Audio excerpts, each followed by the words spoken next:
Now we're going to talk about the equilibrium constant K. When we have an equilibrium reaction and our forward and reverse reactions are happening at the same rate, we have something called an equilibrium constant that we give the letter K.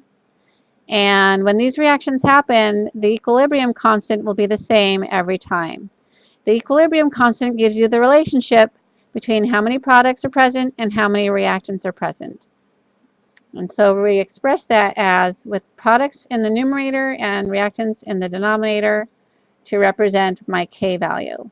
And we do this for some generic reaction, A plus B makes C plus D, in this way. The concentration of my products is in the numerator, and the concentration is raised to the power of their reaction coefficient. So here I've got little c for C and little d for D. In the denominator, I've got the concentration of reactants. And the concentration of A is raised to the power of little a, and the concentration of B is raised to the power of little b.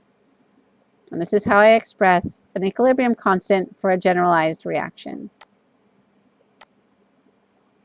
So let's look at a specific reaction. Let's say I have N2 plus O2 makes 2 NO molecules. I'm going to give my equilibrium constant K a numerator with my product concentration raised to the power 2 because I have a reaction coefficient of 2 here. And in the denominator, I'm going to give my concentrations of my reactants here. Concentration of N2, concentration of O2 is here.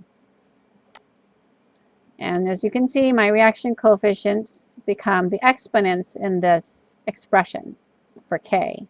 Here I have a 2 for my products. I got a 2. Here I have an implied 1 here, and here I have implied 1 here and here for N2 and O2. So you can look at an equilibrium constant and it can give you information about what's going on with your chemical equilibrium.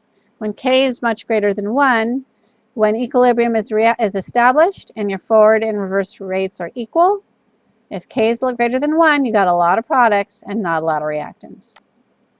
And we call that as equilibrium lying to the right and favoring products for your reaction.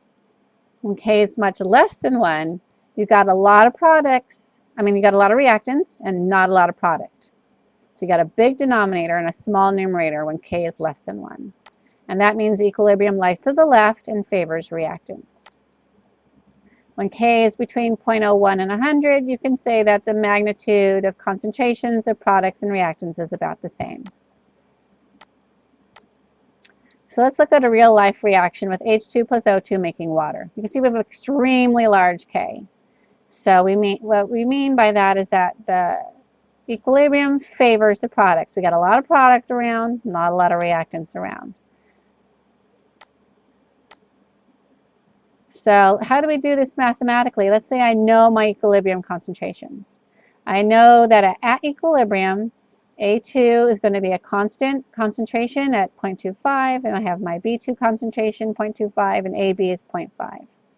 And for my generalized reaction here, where A2 plus B2 makes 2AB. First, I need to write my expression, which is AB in the numerator raised to the power 2, and then A2 and B2 in the denominator. And so I insert my values for my reactant concentration and product concentration here. And that gives me a K value of 4. So that makes sense because I have slightly more product around than reactant. And these concentrations will not change at equilibrium because the reactants and products are being created and destroyed at the same rate.